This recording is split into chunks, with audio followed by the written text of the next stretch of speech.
नमस्कार। आकाशवाणी की अखिल भारतीय साहित्यिक पत्रिका साहित्य भारती में आपका स्वागत है। मैं हूँ नवोदिता। मैं हूँ आनंद। शब्दों की इस यात्रा में आज हम लेकर आए हैं कविता की ऊर्जा, कथा की संवेदना, विचारों का विस्तार और स्मृतियों का उजास।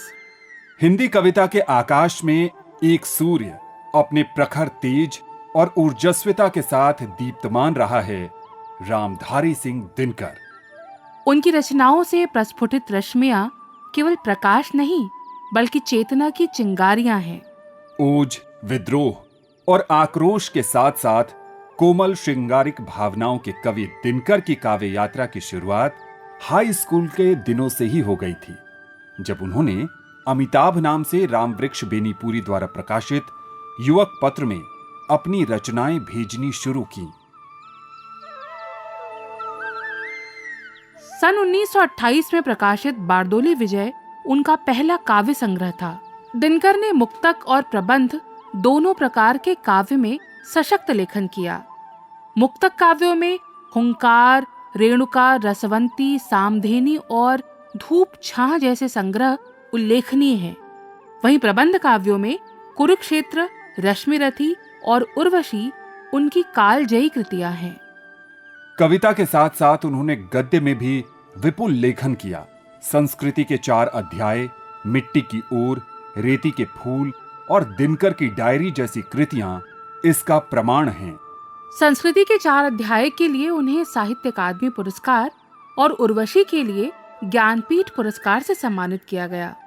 भारत सरकार ने उन्हें पद्म भूषण से अलंकृत किया और उनकी स्मृति में एक डाक टिकट भी जारी हुआ। दिनकर की कविता में राष्ट्रवाद है, क्रांति है, करुणा है और मानवीय मूल्यों की एक सशक्त पुकार है। रश्मिरथी का कर्ण हो या उर्वशी का प्रेम, हर रचना में एक अलग ही भाव संसार साकार होता है। आज के समय में जब शब्द कई बार अपनी धार खोते हुए प्रतीत होते हैं, दिनकर की कविताएं हमें याद दिलाती हैं कि साहित्य केवल अभिव्यक्ति नहीं, एक जिम्मेदारी भी है। एक प्रेय सुबह की प्लेलिस्ट हो दोपहर की, एक गजल हो रात की, खबरें भी और बात भी, कल भी थी और आज भी। आकाशवाणी है, Akashvani at 90, still trending, keep tuning in।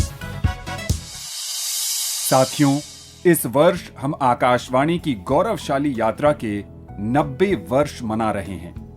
अपनी स्थापना के समय से ही हमारे जीवन से जुड़े लगभग सभी क्षेत्रों की ही तरह आकाशवाणी ने साहित्य के प्रचार प्रसार में भी बेहद महत्वपूर्ण योगदान दिया है। ये क्रम अभी भी अनवरत जारी है। हमारी ये पत्रिका भी इन्हीं प्रयासों का एक हिस्सा है। साहित्य अकादमी पुरस्कार से सम्मानित लेखिका ममता कालिया आकाशवाणी के योगदान को कुछ इस तरह याद करती हैं। बहुत बहुत शुभकामनाएं आपको साहित्य अकादमी पुरस्कार के लिए। और बहुत लंबे समय का, लगभग 75 साल का नाता है उनका आकाशवाणी के साथ। तो आज हम जानना चाहेंगे कि आकाशवाणी का उनकी साहित्यिक यात्रा में या साहित्य के क्षेत्र में आकाशवाणी के अवदान को वो कैसे देखती हैं। नवोदिता, आपने मुझे एकदम याद गली में डाल दिया है। और मुझे सन 50 का जमाना याद आ रहा है, जब मैं 9 साल की थी। मेरे पिता ने तब आकाशवाणी ज्वाइन किया और वो यहाँ पर इसी बिल्डिंग में, इसी गलियारे में उनका कमरा था जिसमें कि वो बैठा करते थे। मेरे पिता का नाम था श्री विद्या भूषण अग्रवाल और मेरे चाचा भी रेडियो में थे। उनका नाम था श्री भारत भूषण अग्रवाल और विख्यात कवि थे वो। और देखो, वो जमाना जो था वो रेडियो का, मैं कहूँगी, स्वर्णिम काल था। मुझे याद है कि बचपन में जैनेंद्र कुमार तक ऐसे थे कि वो अपनी कहानी लिख के पापा को दिखाते थे कि देख लो रेडियो के लायक है कि नहीं, इसमें कोई कठिन शब्द तो नहीं है। और सबसे बड़ी चीज रेडियो में जो मैंने देखी और जो मैंने सीखी भी, वो ये कि पापा हमेशा कहा करते थे कि भाई रेडियो की भाषा सरल भाषा होनी चाहिए। जो किताबों की भाषा है उसे पढ़ते हुए नींद आ जाती है, रेडियो से आप जाग जाते हैं, ये वो बताया करते थे। तो वो हमेशा कहते थे कि कोई लिख लाता था लेख, मान लीजिए उसने लिखा समीप शब्द कहीं पर, वो कहते थे समीप क्या होता है, करीब लिखिए। मतलब बोलचाल की भाषा। हिंदुस्तानी जुबान जो है उसमें इतने विकल्प है आपके पास शब्दों के, पास लिखिए, करीब लिखिए, तो वो भाषा सिखाते थे। और देखिए इस तरह के विशेषज्ञ वो उस समय आकाशवाणी में मिलते थे जो आपको भाषा सिखाते थे, जो काम करते थे इसमें। विष्णु प्रभाकर के नाटक देखिए, रेडियो से ही वो इतने विख्यात साहित्यकार बने, क्योंकि रेडियो में जो था कि उनकी कहानी नाट्य रूपांतर हुआ था और वो जा न सकी। गृहस्थी नाम की कहानी थी उनकी, जो अखिल भारतीय कहानी प्रतियोगिता में प्रथम आई थी। उसी पर रेडियो का नाटक बना और वो नाटक जाने कितनी बार खेला गया जी। तो रेडियो ने बहुत बड़ी भूमिका निभाई एक जमाने में। और उस समय का जो ब्रॉडकास्टर प्रसारक होता था जो, वो ये अकड़ नहीं रखता था कि मुझे ये चीज नहीं बदलनी है। मुझे आज भी याद है कि अष्ट जी ये करते थे कि जब कोई उनसे कहता था रेडियो का विशेषज्ञ कि जी ये रचना लंबी है, थोड़ी कम कर दीजिए, तो तुरंत ब्लेड अपने जेब से निकाल के ना थोड़ा सा काट लेते थे और उसको जेब में रख लेते थे। वो कहते थे जेब में क्यों रखा, कहते अगली रचना में काम आएगा। इस तरह से होता था। पर एक जमाना था जब इतना संपादन भी इतना त्वरित नहीं था, इतनी जल्दी नहीं कर सकते थे आप, है ना। जो रिकॉर्ड हो गया वो बड़ा सा स्पूल होता था, उस पर रिकॉर्ड होता था, बड़ी सी मशीन होती थी उसमें होता था। तो चीजें धीरे धीरे सरल हुई है रेडियो में काम करने वालों के लिए भी और रेडियो में आने वालों के लिए भी। जितने भी थे लोग, आप समझो उस समय आकाशवाणी एक गढ़ था कि जो भी अच्छी रचना है तो सबसे पहले सोचते थे इसको रेडियो को दे दें। मैंने ही अनुवाद किया था जब मैं एमए में आई, तो मैंने डॉक्टर फॉस्टस मार्लो का जो प्ले है वो अनुवाद किया। इसी दिल्ली स्टेशन से ब्रॉडकास्ट हुआ वो। अब मेरे पास उसकी कॉपी भी नहीं है, क्योंकि उस जमाने में ना कॉपियर था ना प्रिंटर था, तो उसकी मतलब कोई कॉपी आपके पास कॉपी नहीं है। लेकिन वो डॉक्टर फॉस्टस का अनुवाद जो था वो बहुत सुना गया और बहुत पसंद किया गया कि भाई इतनी अच्छी भाषा लिखी है इन्होंने इसमें, क्योंकि मेरे पास भाषा तो थी। बिल्कुल। और देखिए भाषा को लेकर ये था कि पापा की तो ये ट्रेनिंग जो थी, उस समय सूचना प्रसारण मंत्री थे बीवी केसकर, और बीवी केसकर संगीत के भाषा के विशेषज्ञ थे वो। तो कोई भी शब्द होता तो पापा कहते थे देखो बीवी केसकर ने सुन लिया तो धारवाड़ भेज देंगे ट्रांसफर करके। तो हम लोग के बचपन इसी में बीता है कि कहीं पापा का ट्रांसफर धारवाड़ और विजयवाड़ न हो जाए। बाद में जब मैंने धारवाड़ और विजयवाड़ देखा, बड़ी अच्छी जगह है वो, तो पापा हम लोग को डराया करते थे कि देखो अगर ब्रॉडकास्ट किसी का गलत हो गया तो मेरा ट्रांसफर जरूर हो जाएगा। तो रेडियो ने आपके अपनी साहित्यिक यात्रा को कैसे गढ़ा? अरे ये तो बहुत ही दिलचस्प सवाल है आपका। अब ये देखिए मेरे घर में रेडियो, क्योंकि पापा रेडियो में थे, तो मेरे घर में सुबह 6 बजे शुरू होता था सिग्नेचर ट्यून से रेडियो, और रात को 11 बजे जय हिंद जब बोलते थे तब खत्म होता, तब तक तो चलता ही रहता था। और मेरी जो आपने कहा यात्रा में, मेरी साहित्य की यात्रा में रेडियो ने बहुत बड़ा योगदान दिया है। और देखो रेडियो कहता था इस बार कविताएं ब्रॉडकास्ट करेंगे, आप कविताएं लिख के लाइए, तो रेडियो की वजह से मैंने 10-10 कविताएं लिख दी। तो ये बहुत बड़ी बात है। यह कहते थे कहानी दीजिए, कभी गृह लक्ष्मी के लिए कहानी होती थी तो थोड़ी स्त्रियों वाली कहानी। मुझे सब कहते कि आपकी कहानी में स्त्री का संसार बहुत आता है। एक तो मैं खुद स्त्री हूँ और स्त्रियों के कॉलेज में काम करती थी मैं, और मेरे जीवन में भी ज्यादातर आसपास मेरी स्त्रियां हैं। दूसरी बात ये है कि मेरा स्त्री प्रोग्रामों में बहुत ब्रॉडकास्ट हुआ है, स्त्री पत्रिकाओं में बहुत छपी हूँ, तो मुझे तो स्त्री के दुख दर्द को देखना ही देखना था। बिल्कुल। और उसकी विशेषताओं को भी देखना था, उसकी शक्ति को भी देखना था। तो ये दोनों चीजें मेरी कहानियों में आई और ये रेडियो से आई। और मेरी भाषा में जो आज सरलता है, जिसके कारण शायद लोग पढ़ लेते हैं मुझे, बिल्कुल, बिल्कुल। और कई जो क्लिष्ट किस्म के, कठिन किस्म के जो लेखक है वो रह जाते, पीछे छूट जाते। वो इसीलिए क्योंकि रेडियो ने मेरी भाषा को बहुत मांझा है और रेडियो ने ये बताया है मुझे कि भाषा कैसी होनी चाहिए। तो और रेडियो की लोकप्रियता उसी में है कि कोई रेडियो से हट ना पाए। और कौन कौन से नाम आपके जहन में आते हैं जब आप आकाशवाणी के उन दिनों की बात सोचती हैं? एक तो वो आप हमारे साथ बांटिए। देखिए उस समय सुमित्रानंद पंत थे, उपेंद्रनाथ अश्क थे, महादेवी वर्मा थी, ये सब रेडियो में जाते थे और बड़ी संलग्नता, मतलब बड़े डिवोशन से जाते थे और वो बाकायदा लिख कर लेके जाते थे। यहाँ तक मुझे याद है कि कौशल्या अश्क जी की पत्नी जब लिख लेती थी स्क्रिप्ट तो वो प्रोड्यूसर को कहती थी तुम मेरी स्क्रिप्ट देख लो एक बार। और ये जो स्क्रिप्ट को, आलेख को लेकर जो आग्रह था उस समय रेडियो में काम करने वालों में भी बहुत था। वो कहते थे एक भी शब्द गलत ना चला जाए। आखिरी सवाल ये है कि आकाशवाणी की इतनी लंबी यात्रा, अब हम 90 वर्ष मना रहे हैं आकाशवाणी के, तो अभी तक की यात्रा को अगर आपसे पूछा जाए आकाशवाणी की भूमिका को, बहुत निर्णायक भूमिका है। देखिए आज भी हालत ये है, आपको पता होगा कि जब कहीं कोई खबर फैलती है, खास तौर से वातावरण में, तो सबसे पहले रेडियो खोलते हैं हम, क्योंकि रेडियो ने अगर कह दिया तो ये पत्थर की लकीर है। ये विश्वसनीयता विजुअल मीडिया ने कभी नहीं कमाई। आज भी वहाँ ये नहीं पता चलता कि फेक और सही खबर कौन कौन सी है। अब तो एआई आ गया तो अब तो और मुश्किल है। और रेडियो की विश्वसनीयता, रेडियो का प्रामाणिकता ये थी, रेडियो ने कह दिया तो वो बात गलत हो ही नहीं सकती। इस समय भी आकाशवाणी की भूमिका देखिए, सबसे बड़ी तो विश्वसनीयता की है। जितना विश्वास आकाशवाणी ने कमाया है, मैं नहीं समझती कि किसी और संस्था ने कमाया होगा कभी। अखबार भी पीछे रह गए, और युवा पीढ़ी के लिए तो ये बहुत जरूरी है कि वो कुछ मिनट और सारा विजुअल मीडिया का चमकीला संसार भूलकर एक बार शब्द को, आवाज को ध्यान दें। अगर उन्हें अपनी भाषा सुधारनी है, अगर वो चाहते हैं कि उनकी भाषा एक एक बूढ़ा, बच्चा, जवान सब समझे, तो वो भाषा आपको केवल आकाशवाणी में मिलेगी, रेडियो में मिलेगी, है ना। और आप देखिए, संगीत का तो क्या जमाना रहा है। रेडियो ने ही संगीत को इतना लोकप्रिय किया कि आप बड़े गुलाम अली से लेकर लता मंगेशकर तक आप सबको सुन लेते हैं। और इसी तरह साहित्यकारों में इतने साहित्यकारों का नाम, और आप जो कह रही हैं, वर्तमान में भी जो आकाशवाणी नहीं गए, उनकी लालसा पता कीजिए कभी, कितना वो चाहते। और देखिए, आकाशवाणी ने जो बहुत बड़ी चीज सिखाई सबको, और आज भी वो सिखाती है, उच्चारण, फोनेटिक्स, भाषा को लेकर इतना नोक पलक तक दुरुस्त होना, ये केवल आकाशवाणी और रेडियो ये काम कर सकती। अभी आपने सुना साहित्य अकादमी पुरस्कार से सम्मानित लेखिका ममता कालिया को, जो साहित्य के क्षेत्र में आकाशवाणी के योगदान को याद कर रही थी। आकाशवाणी ने साहित्य को घर घर पहुंचाया।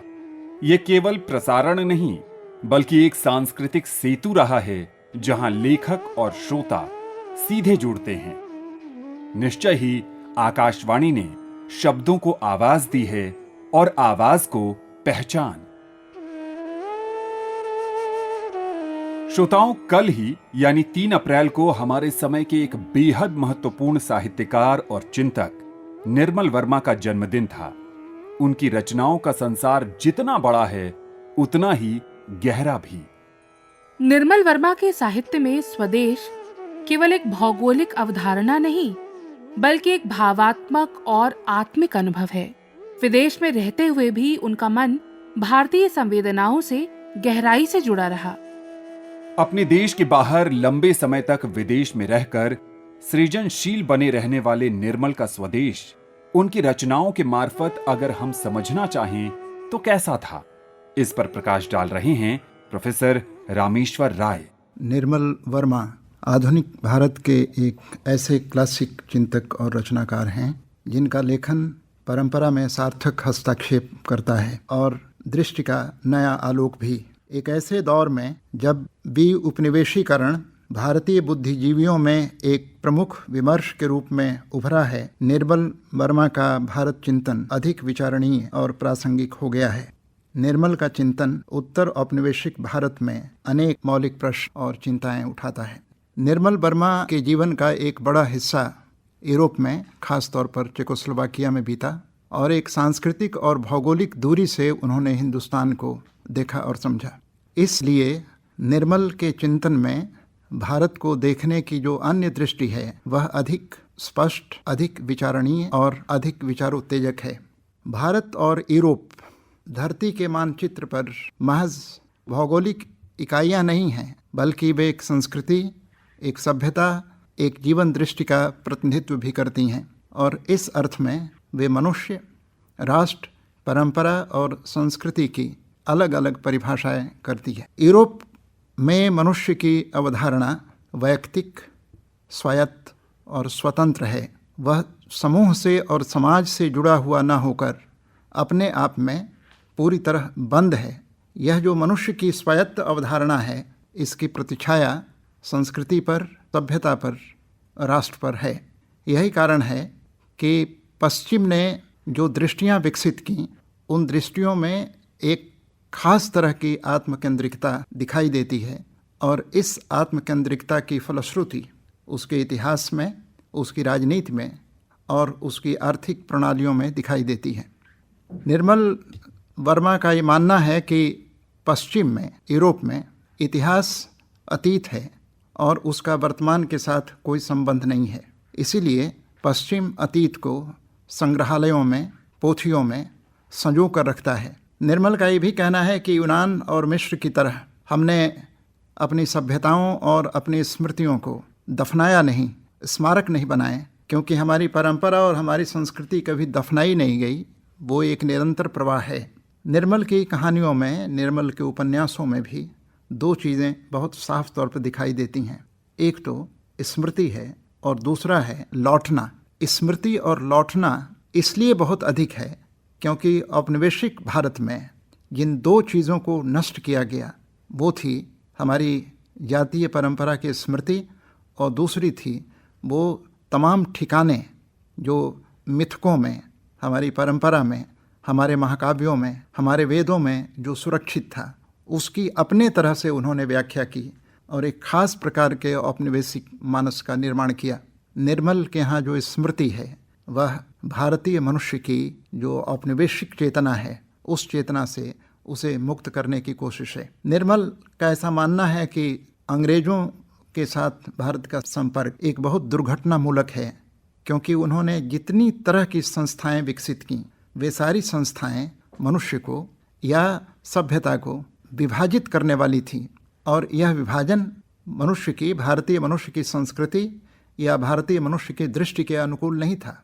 इसलिए अंग्रेजों के बाद जो भारत पैदा हुआ और ख़ास तौर पर आज़ादी के बाद जो भारत पैदा हुआ उस भारत पर औपनिवेशिक चेतना की प्रेत छाया है। निर्मल का समूचा चिंतन इस औपनिवेशिक प्रेत छाया से हिंदुस्तान को मुक्त करने में है। निर्मल आध्यात्मिकता पर बहुत बल देते हैं, लेकिन यह विचारणीय है कि क्या निर्मल का अध्यात्म कर्मकांड या धार्मिक अंधविश्वासों का पर्याय है या उस अध्यात्म की एक विशिष्ट परिभाषा है। निर्मल के अनुसार अध्यात्म का मूल अर्थ है कि इस भौतिक दुनिया से परे भी एक विराट सत्ता है, यानी जो बूंद दिखाई देती है उसके नेपथ्य में एक समुद्र है। समुद्र और बूंद के बीच की जो चेतना है उस चेतना को निर्मल अध्यात्म कहते हैं। इसलिए वे सभ्यताएं बौनी, अभागी और एकांगी होती हैं जिनका अध्यात्म खो जाता है। यही कारण है कि निर्मल को लगता है कि भारतीय राजनीति में अगर अध्यात्म की कहीं कोई संभावना है या भारतीय राजनीति को अगर कोई आध्यात्मिक कलेवर और तेवर दिया जा सकता है तो गांधी में है। राजनीति केवल सत्ता नहीं है बल्कि राजनीति एक सभ्यता और समाज का आध्यात्मिक स्वप्न भी है। यही कारण है कि निर्मल के यहाँ विकास, शिक्षा, प्रशासन, राजनीति की जितनी अवधारणाएं हैं वो एक व्यापक बोध पर आधारित हैं और इस व्यापक बोध का बहुत गहरा संबंध मनुष्य की समग्र अवधारणा से है। निर्मल के यहाँ अतीत व्यतीत नहीं है। वो कहते हैं कि पश्चिम में अतीत व्यतीत हो गया है और उसके साथ जो संबंध है वो संबंध रागात्मक नहीं है बल्कि सूचनात्मक है। इस अर्थ में भारत का जो अतीत है वह परंपरा का हिस्सा है और परंपरा का अर्थ है प्रवाह। परंपरा का अर्थ है अतीत और वर्तमान के बीच में बहती हुई एक नदी जिसके भीतर भविष्य का एक स्वप्न होता है। इसलिए परंपरा खत्म नहीं होती, परंपरा प्रवाहमान है और इसीलिए किसी भी जीवित जाति में परंपराओं का असंदिग्ध महत्व है क्योंकि परंपरा में एक स्तर पर स्मृति है, दूसरे स्तर पर वर्तमान बोध है और तीसरे स्तर पर भविष्य है। निर्मल का पूरा चिंतन अतीत, वर्तमान और भविष्य की चिंता से जुड़ा हुआ चिंतन है। निर्मल की एक बड़ी चिंता स्वदेश को लेकर भाषा की भी है। निर्मल का ऐसा मानना है कि भाषा महज अभिव्यक्ति का माध्यम नहीं है बल्कि भाषा के भीतर जो शब्द हैं उनका बहुत गहरा संबंध हमारी परंपरा से, हमारी स्मृतियों से और हमारी संस्कृति से भी होता है। यह दुर्भाग्य है कि पश्चिम का और ख़ास तौर पर इंग्लैंड का उपनिवेश बनने के बाद हमारी भाषा का आत्मविश्वास धीरे धीरे क्षरित हुआ और हम पूरी तरह से पश्चिमी शब्दावली पर निर्भर होते चले गए। निर्मल के यहाँ राष्ट्र भी एक मुद्दा है और निर्मल का ऐसा मानना है कि जो पश्चिमी राष्ट्रवाद है वह अन्य पर आधारित है, यानी पश्चिमी राष्ट्रवाद में स्वायत्तता, स्वतंत्रता, विशिष्टता का भाव है जबकि भारतीय राष्ट्र में विश्व बंधुत्व की भावना है। भारतीय राष्ट्रवाद मनुष्य को, नागरिक को, समाज को अन्य संस्कृतियों से जोड़ता है। इसलिए निर्मल के राष्ट्रवाद में एक खास तरह की समावेशिता दिखाई देती है और इस समावेशिता के आधार पर ही हम एक नई दुनिया की कल्पना कर सकते हैं। जहाँ तक शिक्षा व्यवस्था का प्रश्न है, हम सब लोग जानते हैं कि मैकाले ने 1835 में जिस शिक्षा व्यवस्था को लागू किया उसका बुनियादी मकसद था भारत में ऐसे वर्ग को विकसित करना जो जन्म से और रंग से भारतीय हों लेकिन सोच में पश्चिमी हों। लॉर्ड क्लाइव और वॉरेन हेस्टिंग्स ने राजनीतिक स्तर पर भारत को पराजित किया था, लेकिन मैकाले ने और बेंटिंग ने सांस्कृतिक स्तर पर भारत को पराजित किया। इसलिए निर्मल मानते हैं कि राजनीतिक आज़ादी महत्वपूर्ण है, उसका अर्थ है, लेकिन जो वास्तविक आज़ादी होती है वो मूलतः सांस्कृतिक आज़ादी होती है। और यह सांस्कृतिक आज़ादी शिक्षा में, परंपरा की व्याख्या में, संस्कृति की अवधारणा में और समाज की परिकल्पना में है। हम कैसा समाज बनाना चाहते हैं, हम किस संस्कृति के वाहक हैं, हम किस तरह की शिक्षा व्यवस्था बनाना चाहते हैं। और मूल बात यह है कि जिसको हम भारतीयता कहते हैं, क्या उस भारतीयता की राहें निर्मल के चिंतन से निकलती हैं। ये कुछ बिंदु हैं जिन्हें हम निर्मल के स्वदेश चिंतन के अंतर्गत जिन पर विचार कर सकते हैं, जिनके बारे में सोच सकते हैं। अभी आप प्रोफेसर रामेश्वर राय को सुन रहे थे निर्मल वर्मा का स्वदेश विषय पर। आने वाली 14 अप्रैल को हमारे युग के महान विचारक और नेता डॉक्टर भीमराव अंबेडकर की जयंती है। डॉक्टर भीमराव अंबेडकर का साहित्य केवल विचार नहीं, बल्कि एक सामाजिक क्रांति और सशक्तिकरण का दस्तावेज है।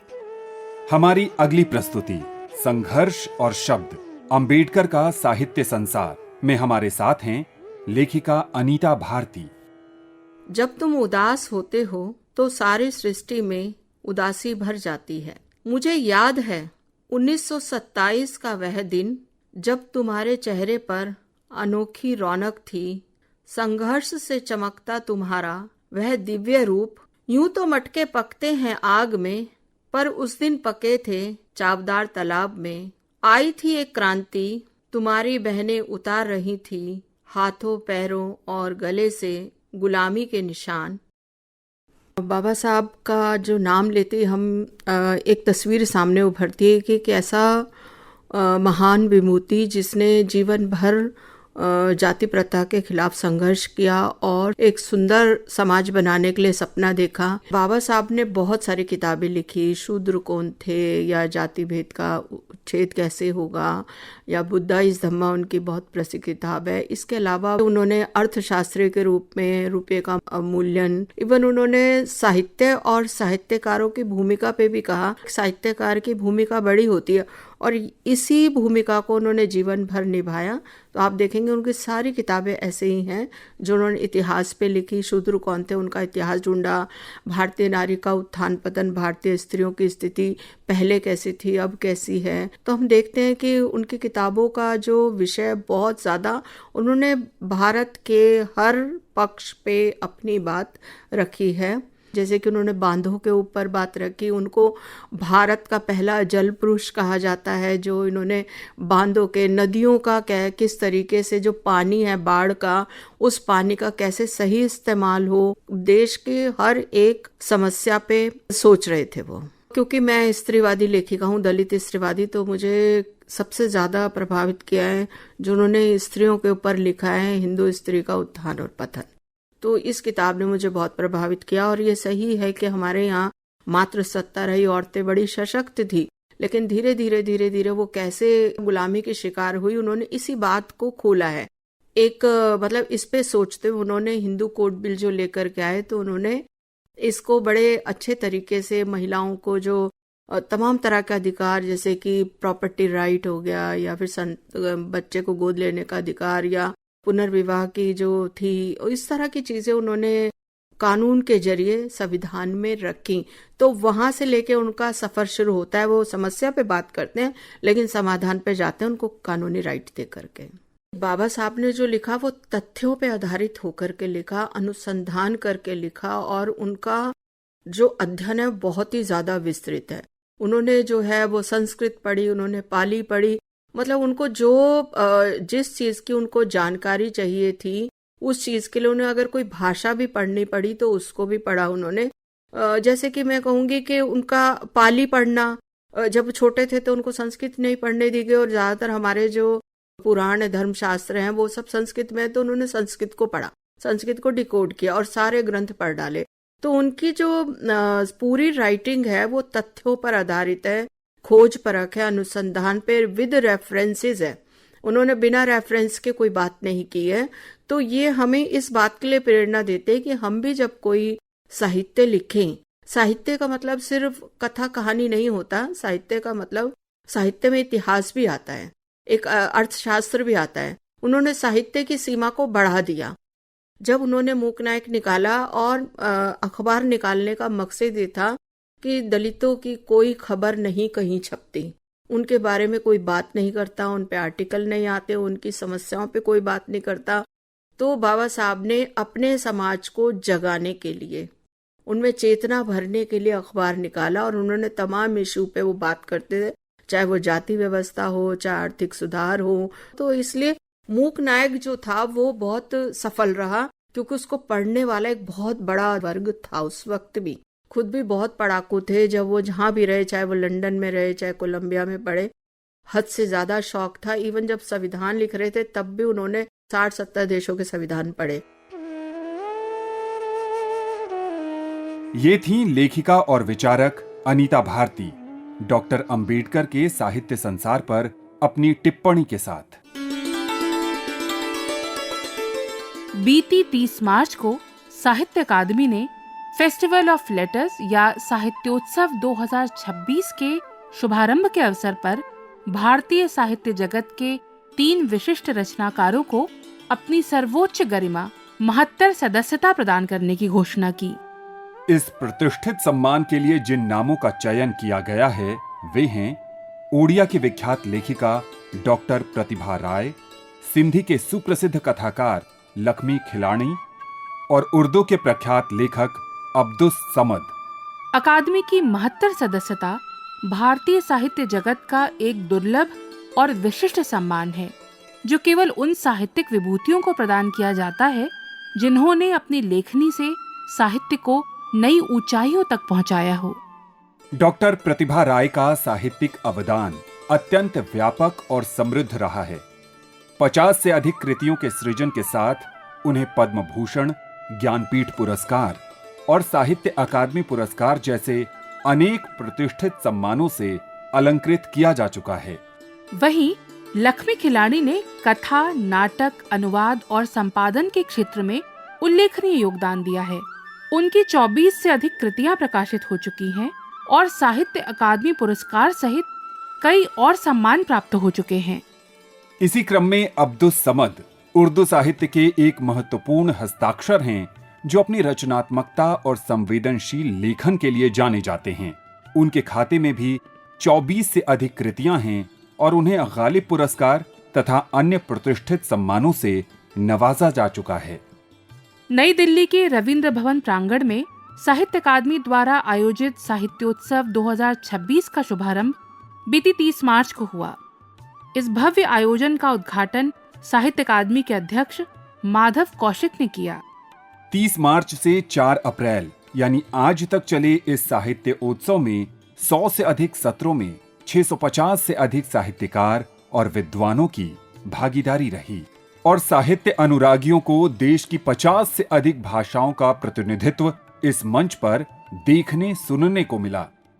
निसंदेह ये आयोजन हर साल भारतीय भाषाओं और साहित्य की विविधता, समृद्धि और जीवंतता का एक अद्भुत सम्मेलन और उत्सव होता आया है।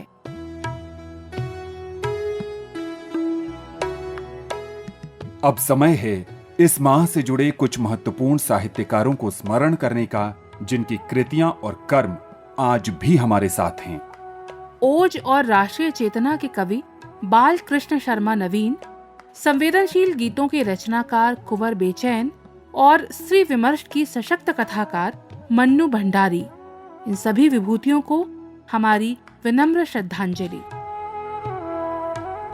इसी के साथ नवोदिता और आनंद को अनुमति दीजिए। नमस्कार।